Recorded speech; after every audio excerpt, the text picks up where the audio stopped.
required by us. It's now things are changing, and I think it's time that we change with it and have a more, a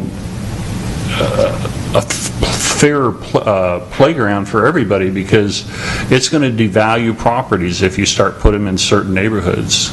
I'm sure there's nobody here that owns a home that wants one of these next. You want one of these next to you on Harvest Moon, Terry? Mr. Beck?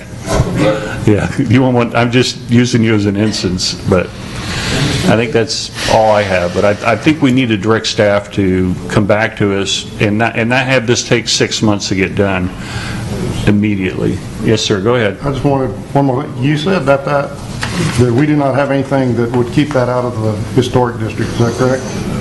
Because right now our design criteria only applies to designated landmarks. It does not apply to the district as a whole. Okay.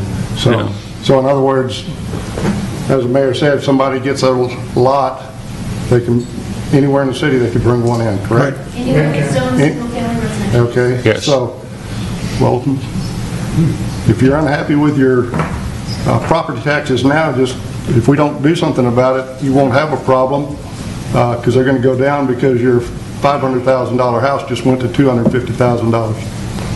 So I agree we need to get something. But I want to make sure and make clear that we're not targeting just one person. This is everybody. This is a whole city as a whole, what the criteria is. It's to protect, and it's to protect values. I mean, but. Mr. Mayor? Yes, sir. I think we're neglecting to point out this discussion about the historical district.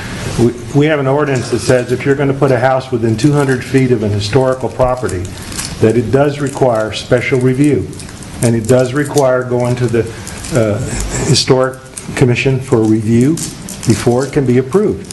So in this case, this particular house, that's what the ordinance says. I don't know. I have a piece of property that's across the street from a historical house. I can't build on that piece of property till I get approval from the Historic Landmark Commission for what I'm going to build. It says it right in the ordinance.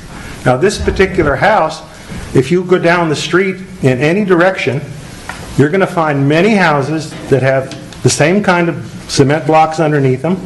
You're going to find many houses that you would probably think are not worth near as much as this house is. So I just encourage everybody to go look at it, and then go look at the other houses in the neighborhood within 500 feet. Because we don't have this particular item in our ordinance right now, but even if we put it in, and we were to compare the values of every piece of property within 500 feet of this new home, I think this home would qualify. No doubt in my mind. Okay. Phyllis? It has to abide by our codes. And I don't see any code that says, how can they not have the foundation there first? Why wasn't the slab there first?